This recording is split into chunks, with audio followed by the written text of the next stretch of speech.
Welcome to my channel. Today's episode is sponsored by this clock.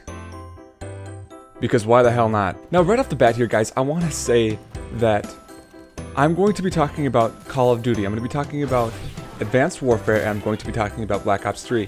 These games are very, very fast-paced. So if you do not like fast-paced games, don't buy Call of Duty. It's that simple. I don't know why people do that. I mean, I don't like anime games, so I don't buy anime games. So yes, today I'm going to be doing a Call of Duty Advanced Warfare versus Call of Duty Black Ops 3. Now, I'm not trying to say which one of these is better. I'm trying to cover the differences between these two games. Now, yes, Black Ops 3 is going to be a newer version of Call of Duty, but a lot of people like the older games. I know that a lot of people still play Modern Warfare 2. A lot of people still play the original Black Ops, and that is because those are good games. So, I am going to cover the differences here that I have noticed between Black Ops 3 and Advanced Warfare. I hope you guys enjoyed the video. Leave a like if you do, thank you very much. Now that we touched on the pace of the game, let's go right into that. Now we all know that Advanced Warfare kind of came out with a new standard when it came to movement, and that is with the jetpack or the thrust that you get in Advanced Warfare. It is so much more easy to get across the map. It's easy to jump up behind somebody, it's easy to get around somebody, it's really easy to get away from people's lines of fire. It's so much more fast-paced. Now, but you do have to realize that people like this, and Advanced Warfare kind of came out with the beta jetpack for multiplayer when it comes to Call of Duty.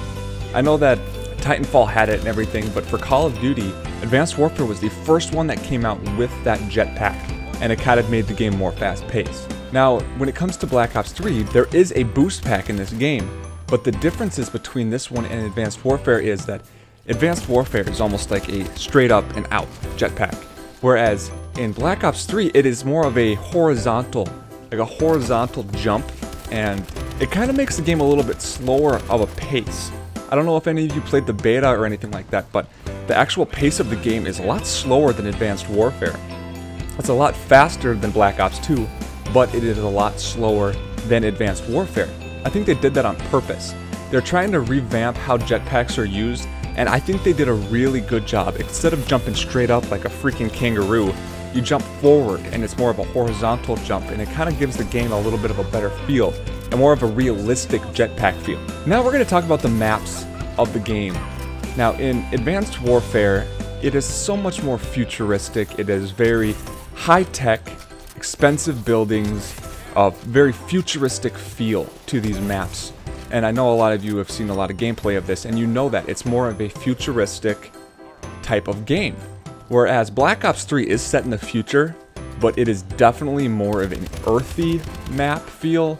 Very much plant life, waterfalls, tall trees, all that kind of stuff. I like woodsy battle. I think that that is very, very fun.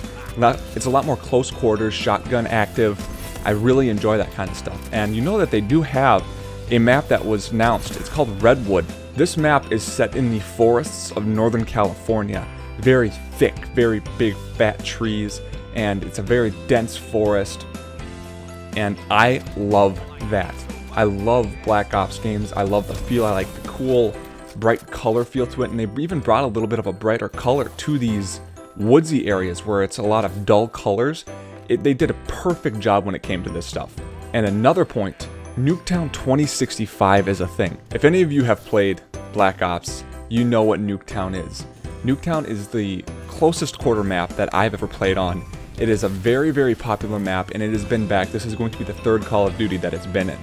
And they completely redid the entire thing. It's no longer set in a desert, it is more set into a futuristic kind of thing. It actually reminds me a lot of an Advanced Warfare map, but I haven't played on it, I haven't seen any gameplay on it, so I really can't judge it at all, but I think it's going to be fun. It's going to be very popular. All the Nuketown maps have always been extremely popular. Now when it comes to the differences in perks in these games, a lot of the perks are named different, but they actually do the same thing. They do have a little bit of differences, but such things like Blind Eye in Advanced Warfare and Ghosts in Call of Duty Black Ops 3. They kind of do the same thing. They make you undetectable by UAVs, but they also do a couple other things along with that. But a lot of them are the same. One different one that is kind of new to Black Ops 3 though is Tracker.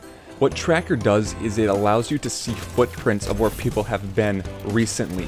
It seems a little bit overpowered to me. I don't know if this is going to be a big thing with Search and Destroy, where people can see footprints where people have recently been. I don't know how fast these footprints disappear, but I know that they disappear after a short amount of time, but I can really see this being an overpowered perk. Now, I don't really want to talk about guns too much because guns are more of a personal preference when it comes to these games. A lot of people like the snipers, a lot of people will only use submachine guns, a lot of people will only use assault rifles. I don't want to get too much into guns because that'll make this video another 20 minutes long if I actually talked about each one of these guns.